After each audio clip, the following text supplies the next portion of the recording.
Okay, so this on the left-hand side is kind of your before thing. We talked about the setup changes. Obviously, ball position was forward. You're a bit more tilted with the shoulders, which in fairness, you are nicely on that one there. The problem was when the swing went back, now your left side, left hip, left shoulders, that kind of thing, didn't really move. So as you took the golf club back now, you'll see the hands kind of moving out and around, kind of that sort of folding and rolling with the forearms.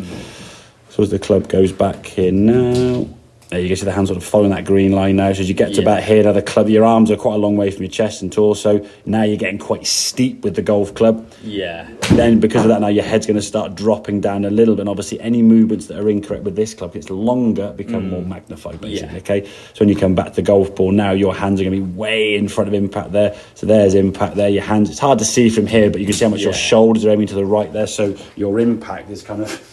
something like this, and you can see the impact there. That ball just starting off there, hits the screen here, so it's just gone left. And then you try and save it with your hands, but by which time it's too late. So the practice for you now is working on this takeover. Now you did it the first here.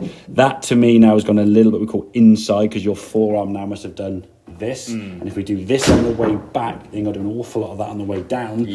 At probably 3 or 4 times the speed, which is why it becomes very, very difficult to time. So we did that there. So I jumped in here now, okay, and then you see that sort of encouraging that blocked off movement here now. We've got to try to feel, because when we get back here now, that movement there. So the club, you can sort of see if we get to about here is a bit more kind of in line.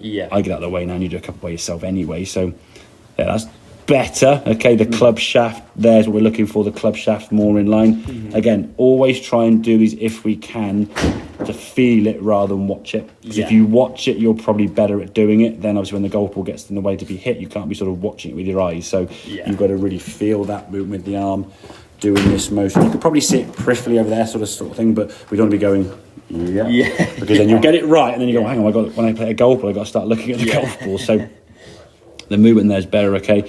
That was a much better, there you go, you're getting better, there you go. Right, so set the golf ball here now, and then you can see that would be a pretty good move. The arms now you can see in comparison.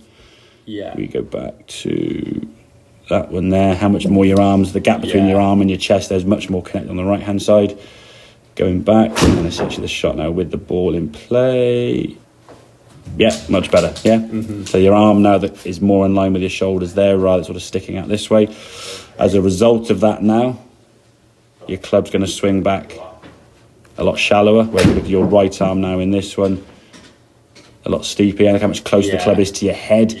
So there you've now got to try and get out your own way really quickly, and that involves a lot of that. And if you're trying to get your right arm straight, good luck doing that. All you can really get is one of that. And every now and then you might just put every ounce of kind of anti-left into the swing as possible, and the ball just goes way right. So then you just got a two-way miss all the time. So this top of the back is really, really good.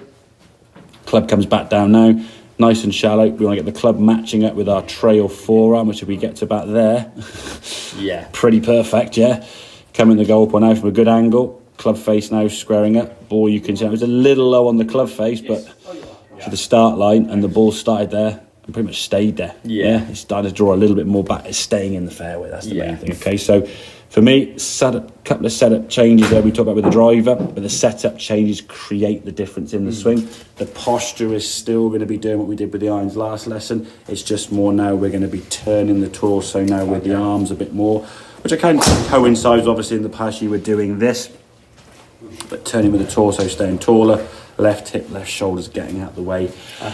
This is with all clubs, it just needs to be a bit more magnified with that one there, because if you open the club face, as you could see, it's just going to be a big old left. So, okay, does that kind of make sense then, Good stuff. Let's have a couple more then, buddy. I'll load this up and send it through to you, okay, mate? But get that torso working better. Get the body moving the club away rather than your forearms. And again, I always go back to that analogy of just handing that ball to someone, When you did it without moving your shoulders, you can see your forearms kind of roll and fold. Well, if they roll on the way back, you then got to do an awful lot of that on the way back. And trying to time that at nearly 100 mile an hour, there, it's going to be almost impossible. So body works better, increase that consistency, mate.